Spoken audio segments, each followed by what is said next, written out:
এবার দুই সন্তানের বাবাকে বিয়ের দাবিতে কয়েকশো ফুট উঁচু মোবাইল টাওয়ারের মাথায় চড়ে বসল এক তরুণী।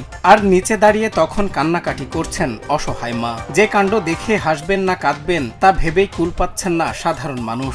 অবিবাহিত তরুণীর এমন কাণ্ড দেখে হতবাক সবাই।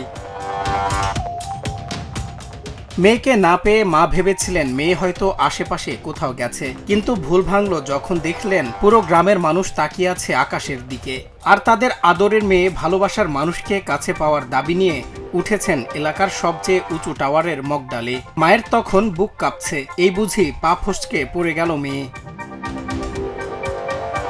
টাওয়ারে ওঠা মেয়ের নাম আসিয়া বানু, বয়স মাত্র থেকে 16 বছর। আসিয়ার এক দফা দাবি, একই গ্রামের রমজান নামের এক যুবককে সে বিয়ে করতে চায়। পরিবার রাজি না হওয়ায় সোজা টাওয়ারে উঠে হুমকি দিচ্ছে সে। এদিকে মা নিচে দাঁড়িয়ে কপাল চাপড়ে বলছেন, মেয়ে তো নাবালিকা, তার উপর সে যাকে বিয়ে করতে চাচ্ছে সে আগে থেকেই বিবাহিত এবং তার দুটি সন্তানও রয়েছে।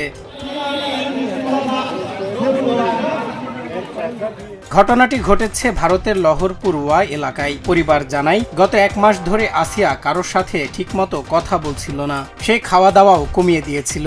মা ভেবেছিলেন হয়তো এমনিই মন খারাপ। তিনি চেয়েছিলেন নিজেদের সমাজের ভালো একটা ছেলের সঙ্গে মেয়ের বিয়ে দিতে, কিন্তু দুই সন্তানের বাবার প্রেমে পাগল আসিয়া কোনো বাধা মানেননি। ভোরবেলা বাড়ি থেকে বের হয়ে সোজা চড়ে বসলেন মোবাইলের টাওয়ারে। ব্যাস, সকাল সকাল পুরো এলাকার মানুষের ঘুম হারাম।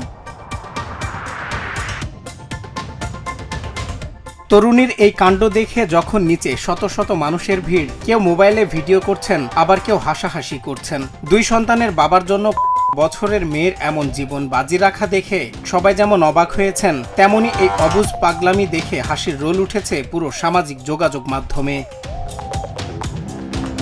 খবর পেয়ে দ্রুত ঘটনাস্থলে এসে পরিস্থিতি নিয়ন্ত্রণে আনার চেষ্টা করে পুলিশ, কিন্তু দুই বাচ্চার বাপের জন্য তরুণীর এই টাওয়ারে ওঠা সমাজকে এক বড় ধাক্কা দিয়েছে। অবুঝ বয়সের এই অন্ধ আবেগ ভাবিয়ে তুলেছে স্থানীয়দের। সজল বিশ্বাস, বাংলা টিভি।